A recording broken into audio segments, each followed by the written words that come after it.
Assalamualaikum, welcome to the with Zainab. Good afternoon from Pakistan. Ilang araw na tuloy-tuloy ang pag-ulan dito sa amin sa Abbottabad or I think buong Pakistan. Hindi naman malakas, wala namang kasamang kulog at kidlat dito banda sa amin, pero binabaha ang ibang parte ng kalsada kaya hindi kami nakakalabas. Pero ngayong hapon ay tumila sandali dahil kumpleto ngayon ang magpipinsan at napakahaba na naman ang buhok nila kaya naisipan namin silang pagupitan lahat. Hindi na nga kami lumayo, dito na lang sa mismong bungad ng street kami nagpunta. Gusto ko sanang pahabain ang mga buhok ni Kuya at Bunso pero nung isang beses na sinubukan namin at saktong nagpunta ako ng Dubai, talagang hindi sila marunong mag-alaga. Lalo na si Kuya na ewan ko ba kung nagtitipid sa shampoo or sadyang tinatamad lamang. Kaya sabi ko kapag binata na lamang sila magpahaba. Si Hobe Aling nga ay ala hip-hop dahil pinasuot ni Habi ang labahang t-shirt ni Kuya. At magka-shower din naman after ng haircut. Nauna na ngang gupitan si Kuya. Dahil nag-iisa pa lang ngayon ang maggugupit, ako na rin ang nasunod sa style ng gupit. Sabi ko ay mag-army haircut na siya. Tingin ko ay babagay naman sa shape ng muka at si Kuya ay wala ding reklamo. Ngayon lang ako makakasama sa kanila dito sa barbershop. Meron silang palaging pinupuntahan kasama si Habi pero medyo malayo dito sa amin. Dahil nadadaanan namin tong barbershop na ito ay why not subukan. 200 Pakistani rupees ang gupit or 40 pesos sa atin. May pa-short interview din ako kay Kuyang manggugupit. Patan pala siya, 19 years old from Peshawar. Bago daw siya dito sa Abbottabad at kamag-anak nila ang may-ari ng barbershop. Pagkatapos ni Kuya Zulkarnain ay sumunod naman si Misam. Wala pala ngayon si Nadi Ali at sumama siya kina Mama Jani sa biyanan ko pero mamaya ay nandito na rin yon. Maiksi lang ang buhok ni Misam at ang style nga na gusto niya ay kapareho ni Kuya. Nagkakasundo nga ang dalawang magpipinsan na ito sa maraming bagay. Parehong mahilig sa mga computer games, sa sports car, pati sa mga YouTubers na pinapanood nila. Magkaibang schools ang pinapasukan ng mga magpipinsan pero kapag weekend at mga holidays, madalas silang magkakasamang lahat.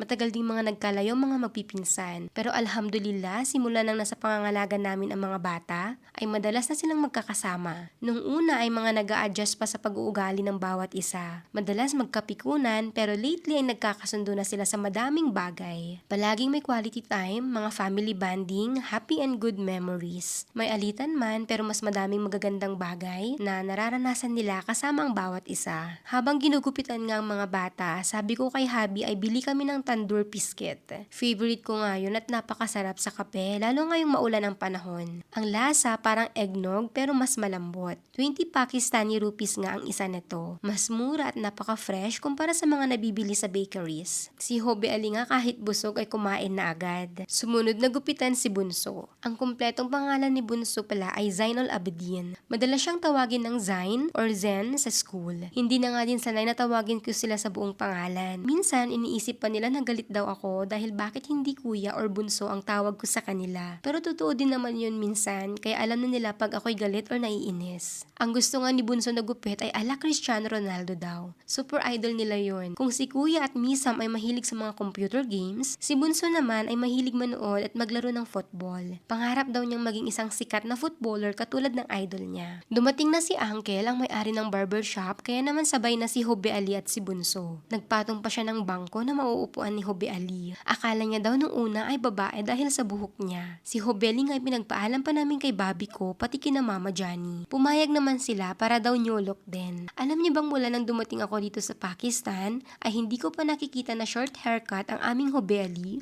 2 years na ako dito.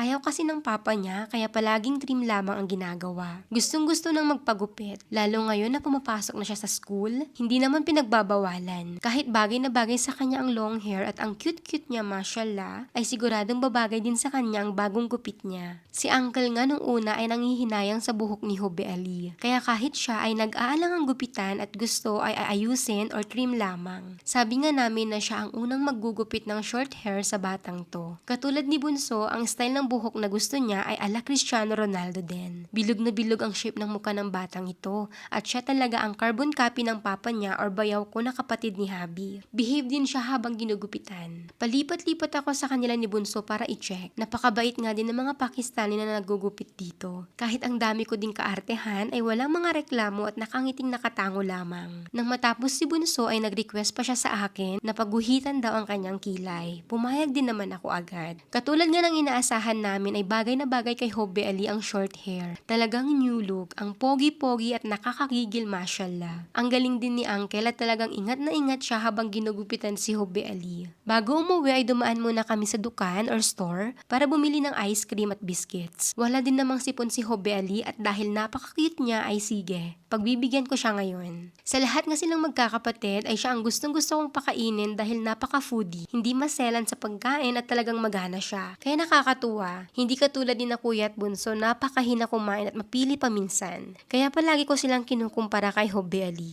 Hindi ko alam na nagsimula na pala siyang kumakain at nakakailang hakbang pa lang ata kami ay paubos na niya ang ice cream niya. At gusto pa nga daw niya pero sabi ko ay tama na. At tamang tikim na lang siya ng sa akin. Mahirap din at wala pa namang kabusugan minsan ang batang ito. Yun lang muna, hanggang sa muli, Allah Hafiz!